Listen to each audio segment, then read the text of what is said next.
What is up, guys and girls? This is the Psychedelic Meathead, Ben Johnston. Today we're going to talk about, are psychedelics dangerous? And I think this topic needs to be covered because everything has the possibility of being dangerous. Even drinking too much water can become very dangerous to your health. So we've got to talk about serious side of the use of psychedelics. Now, as you know me, I'm pro psychedelics.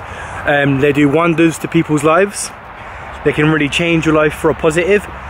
But if you're not structurally sound of mind, they can be very destructive to you and to your life, and also to people around you. Simply, if you're not prepared to experience what you're going to experience, they can become very dangerous.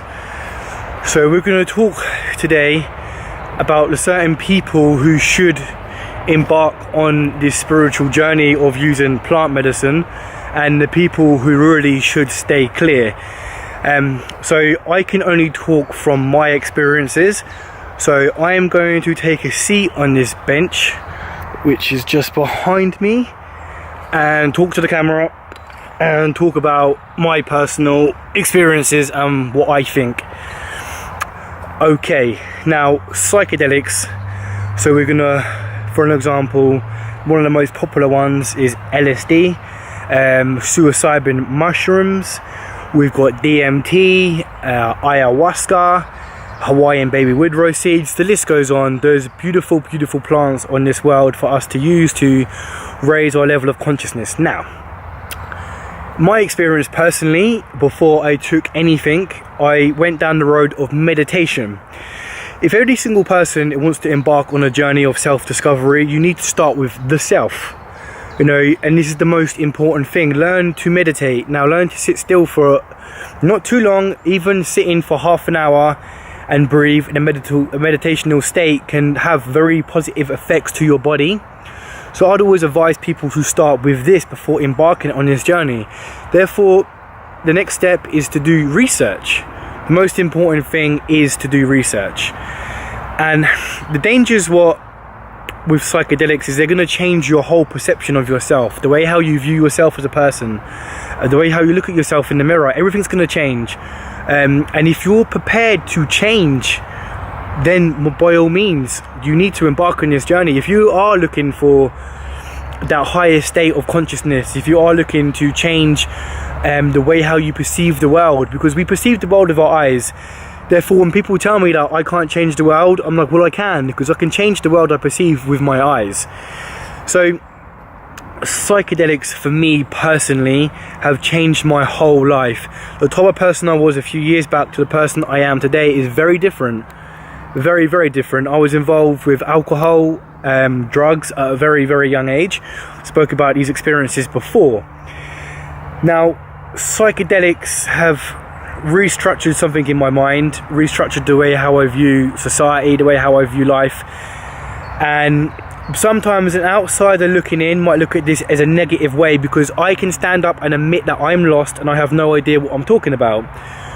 So to stand up and say that you are lost as a human is a big thing to admit. I have no idea what I'm doing in life and I'm completely and utterly lost.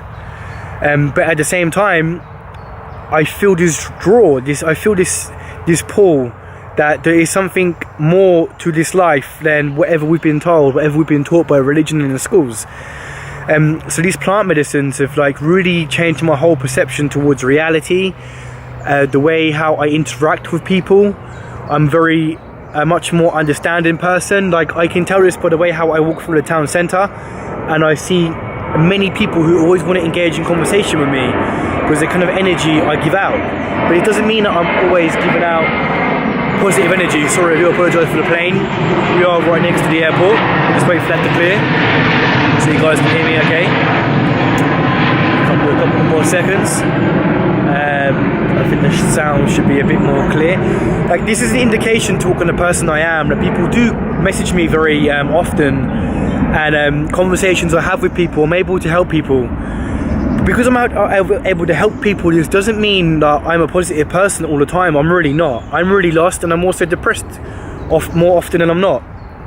But I'm trying to deal with this because I understand that these plants are going to send me down that dark road, because I'm prepared to take everything they're going to throw at me. I know I have to go through these phases of feeling depressed, feeling alone, feeling vulnerable, learning more about myself and how I can manifest these issues I'm having within myself to turn them into something more positive. Now, this whole journey with taking the plant medicine has led me down this amazing path where I have met some really interesting people. And right now, I'm very close to leaving this country and starting my work in South America, in Peru, where I'm going to be working in the Amazon jungle. My plan is to work with ayahuasca, but when I first go over there, I'm going on a 30-day fast in the jungle before I have my first ceremony with ayahuasca. Many people will think this is crazy, but for me, this is not crazy. This is life. And we are not human beings on a spiritual journey. We're spiritual beings on a human journey. So I'm prepared to suffer. I'm prepared to go through this pain. I'm prepared for everything it's going to throw at me. Because this is life. I am lost. And the only way to find yourself in this life is to be lost. And these psychedelic plants, they don't always, whenever you have an experience, you don't always have an epiphany or have a experience where suddenly you know what the fuck you're doing. They will send you maybe even deeper in the rabbit hole, and they can send you crazy. This is the thing where some people do go crazy by taking these plant medicines. That's why you need to first learn as much as you can about the subject matter at hand before you go on this beautiful spiritual journey. But you do have to realize that people in your life will never understand. Some people will just not understand what you're doing and think you're just messing around with drugs when you're not. These plants are so much more powerful than just using the word drug to explain them. For me, a drug is an antidepressant. A drug is like a ibuprofen, Oxycontin. These are drugs. These are manifested in a lab. Ayahuasca is not manifested in a lab. It's not manufactured. It's not made in a lab. It's made by shamans. Shamans who sing these beautiful songs into the plant, because each shaman has the ability to call on certain spirits when you have this medicine. And every single time people have the experience of ayahuasca, the mother of the earth talks to them, and you have this beautiful spiritual experience. My own experiences with certain plants, I've had plant teachers come to me and reset the way how I think, long looks at myself in the mirror, because how can you appreciate the flesh that you are if you can't even look at yourself in the fucking mirror? How can you do this? You can't. So we have this big issue of a big issue and a big lack of self-respect, self-understanding and self-belief in the Western world. We are too busy with consumerism. We are the wheel, we are the mechanism what makes the wheel, the hamster wheel carry on turning. We are the hamsters in the wheel. This is what we are in this world. And for some people this works. For some people this can work, like becoming married, having a family and working your way up into a company. There's nothing wrong with this, and I'm never going to say there is. But for me, this is not what I want to do, and I will be prepared to sacrifice everything I can sacrifice to make this happen, to make this whole journey happen with Peru. Relationships, I've sacrificed relationships. I've pushed certain friends away because we're just not vibrating on the same frequency. Doesn't mean I forgot about them, it just means that we can't interact at the moment. I need to become selfish, but then I can become selfless, if you know what I mean.